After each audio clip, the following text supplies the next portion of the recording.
Medical examination for importance. किसी patient का या किसी व्यक्ति का जो कि सिविल या क्रिमिनल केसेस में इन्वॉल्व है,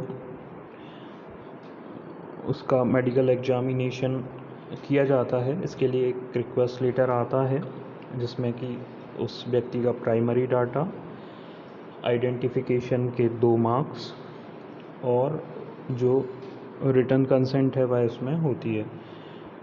उस पेशेंट का परीक्षण करने के लिए सबसे पहले उसकी हिस्ट्री ली जाती है। हिस्ट्री में उसकी व्याधि के विषय में, नर्वस सिस्टम के विषय में एवं किसी भी प्रकार की मानसिक व्याधि के विषय में जानकारी ली जाती है। उसकी सेक्सुअल हिस्ट्री ली जाती है जिससे कि यह ज्ञात हो सके कि वह किसी सेक्सुअली ट्रांसमिटेड डिजीज़ HIV आदि से पीड़ित तो नहीं है। पेशेंट का जनरल एग्जामिनेशन किया जाता है। जनरल एग्जामिनेशन में उसका टेम्परेचर, पल्स, ब्लड प्रेशर और जनरल फीचर्स या एबनॉर्मलिटीज़ को ऑब्जर्व किया जाता है। सिस्टमिक एग्जामिनेशन, इसके अंतर्गत मुख्य रूप से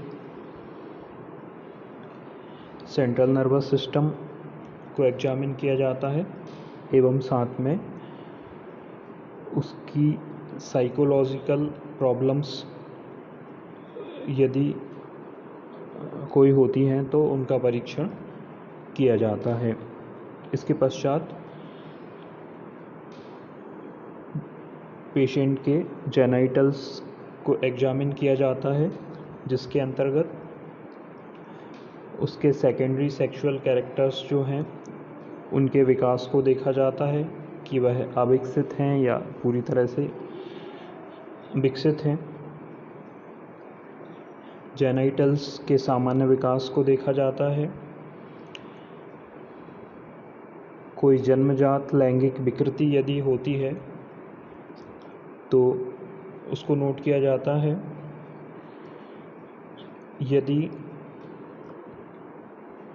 मैथुन में अवरोध उत्पन्न करने वाले कोई मैकेनिकल ऑब्स्ट्रक्शंस हैं, जैसे कि पुरुषों में हाइड्रोसील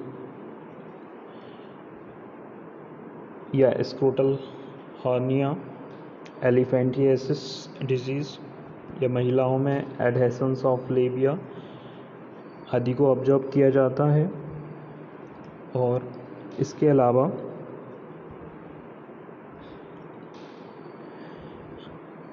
जेनाइटल्स में कोई ग्रोथ आदि तो नहीं है जो कि कार्सिनोजेनिक या नॉन कार्सिनोजेनिक कोई भी हो, उसको ऑब्जर्व किया जाता है। यदि मैरिज से रिलेटेड एग्जामिनेशन होता है, ऐसी कंडीशन जहाँ पे कि जो व्यक्ति है वह नल मैरिज के लिए या शून्य विवाह के लिए आवेदन करता है, तो उस कंडीशन में ये देखा जाता है कि जो पर्सन है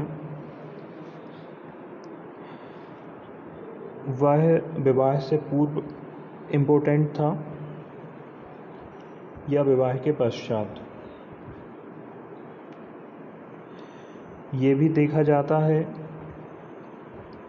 कि इम्पोटेंसी परमानेंट है या फिर सर्जरी के द्वारा उसे ठीक किया जा सकता है। साथ ही यह देखते हैं कि इम्पोटेंसी सिर्फ जो उसका पार्टनर है उसके साथ ही है या इम्पोटेंसी परमानेंट है। ये सारे एग्जामिनेशन करने के पश्चात चिकित्सक जो है वह अपना ओपिनियन जो है वह देता है। यदि सारे symptoms general examination, systemic examination के बाद सारा सब कुछ नॉर्मल आता है तो नेगेटिव ओपिनियन दिया जाता है। यदि एबनॉर्मल फाइंडिंग्स आती हैं तो उसके हिसाब से ओपिनियन जो है वह दिया जाता है कि इसके एग्जामिनेशन में ये एबनॉर्मलिटीज़ पाई गई हैं जिसके कारण वह पुरुष या वह स्त्री इम्पोर्टेंट है, ऐसे करके ओपिनियन मेडिकल ऑफिसर देता है।